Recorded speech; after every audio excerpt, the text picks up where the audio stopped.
اچھا، اب دیکھیے سب سے پہلی تو چیز یہ ہے کہ اسلام میں کچھ نشے ایسے ہیں کہ جو کہ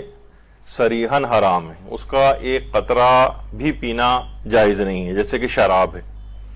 اور اس قدر اس کی مذمت بیان ہوئی ہے، جو اگرچہ آج کا موضوع نہیں ہے لیکن گفتگو تھوڑی آگے بڑھانے کے لیے، کہ پیغمبر اکرم صلی اللہ علیہ وآلہ وسلم وہ یہ فرماتے ہیں کہ تمام برائیوں کو ایک گھر میں جمع کر دیا گیا ہے اور اس کی کنجی شراب کو قرار دیا گیا ہے، اور خداوند عالم 40 دنوں تک شرابی کی کوئی عبادت کو قبول نہیں کرتا ہے، اور اس دوران شراب نوشی کے درمیان وہ مر جائے تو کافر ہو کر مرتا ہے، اور ملعون ہے وہ شخص جو کسی ایسے دسترخوان پر بیٹھے کہ جہاں پہ شراب پی جاتی ہو۔ خود اس دسترخوان پر بیٹھنے کے الگ سے فقہی احکام ہیں، جو انشاءاللہ جو اگلی گفتگو ہوگی ہماری اگلے اتوار کو، اس میں اس کی تفصیل آئے گی۔ اور یہ جو نشہ آور چیزیں، البتہ اس کے اندر براہ راست سگریٹ شامل نہیں ہوتی ہے، وہ بھی آگے چل کر اس کے فقہی احکام بیان ہوں گے، لیکن عام طور پر وہ چیزیں کہ جو کہ مسکرات کہلاتی ہیں، نشہ آور چیزیں کہلاتی ہیں، چرس ہے، افیم ہے، گانجا ہے، اور اس طرح کی جو اور چیزیں ہیں، شراب وغیرہ، تو اس کے متعلق ہمارے چھٹے امام، امام جعفر صادق علیہ الصلوۃ والسلام فرماتے ہیں کہ بے شک دنیا میں نشہ والی چیزوں سے سیراب ہونے والے پیاسے مریں گے، پیاسے ہی اٹھائے جائیں گے اور پیاسے ہی جہنم میں داخل کیے جائیں گے۔ تو بہت شدید ان لوگوں کا عذاب ہوگا، اور اس طرح کی بہت ساری چیزوں کے ہمارے پاس یہاں پر سوالات آتے ہیں۔ خواتین بہت زیادہ پریشان ہیں، نوجوانوں میں اور مرد حضرات میں خاص طور پر یہ بیماری اس طرح کی نشہ آور چیزوں کی، خاص طور پر شراب کی، بھی بہت کامن ہوتی جا رہی ہے۔ آج سے تقریباً 10-15 سال پہلے، 20 سال پہلے اگر شراب کی کوئی بات آتی بھی تھی تو عام طور پر علماء حضرات صرف نظر کر کے اس سے گزر جاتے تھے، کہ معاشرے میں مومنین کے درمیان یہ رائج نہیں تھا۔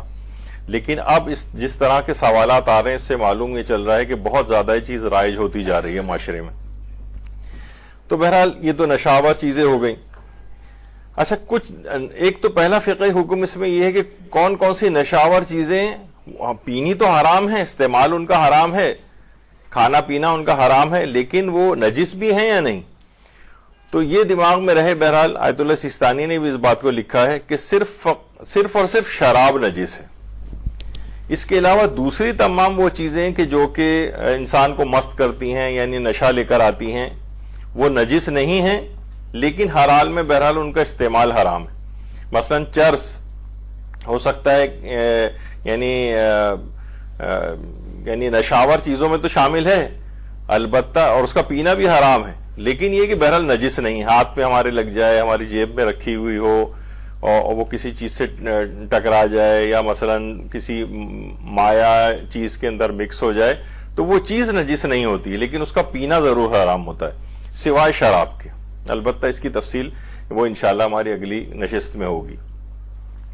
البتہ سگریٹ جو ہے، دیکھیے یہ جو ہے، پہلے تو یہ کہ کچھ بزرگ حضرات بیٹھ کے پیتے ہوئے نظر آتے تھے، اور لیکن اب دیکھنے میں یہ آ رہا ہے کہ خواتین بھی سگریٹ جو ہے پیتی ہیں، بزرگ خواتین۔ پنجاب میں تو کافی کامنلی دیکھنے میں بھی نظر آتا ہے، خواتین اس انداز سے سگریٹ پی رہی ہیں، بوڑھی خواتین، یا اور علاقوں کے اندر بھی اس طرح سے دیکھنے میں آتا ہے نظر۔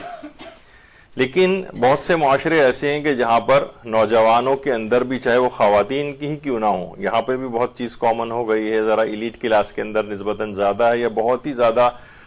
جو معاشرے میں معاشی لحاظ سے ذرا پسماندہ طبقات ہوتے ہیں، اس کے اندر بھی یہ چیز آ گئی۔ مڈل کلاس وغیرہ کے اندر اتنی ابھی چیز کامن نہیں ہوئی، اور بہت سارے علاقے تو ایسے ہیں جو آگے چل کر ہماری گفتگو اس پہ آئے گی بھی، کہ ان علاقوں کے اندر تو، یعنی جیسے سیریا ہے، وہاں پر تو باپ، بھائی، بیٹا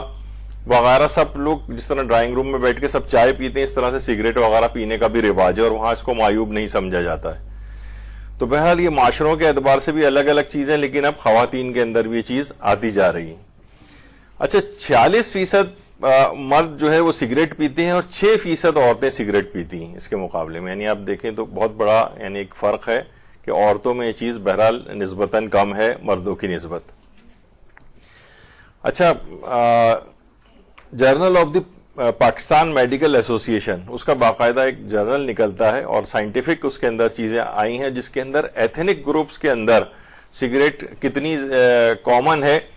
اس کے اعتبار سے چیزیں بیان ہوئی ہیں. مثلا پاکستان کے معاشرے کے اعتبار سے بات ہو رہی کہ سندھی لوگوں میں، مہاجر میں، پٹھان میں، بلوچی میں، پنجابی میں یا اوروں میں. تو آپ لوگ سن کر دیکھ کر بھی حیران ہوں گے جو اس کا ڈیٹا جمع کیا گیا ہے. اسموکرز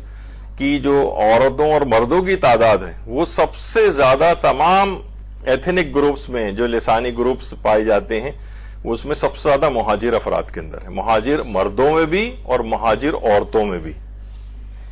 اور اس کے بعد پھر پنجاب ہے اور اس کے بعد پھر سندھ وغیرہ اور بلوچستان ہے اور پھر دیگر اور کمیونٹیز کے اندر ہے. لیکن اس کے اندر بھی آپ دیکھیں کہ اسموکرز کی جو تعداد ہے وہ میل اور فیمیل دونوں میں مہاجروں کے اندر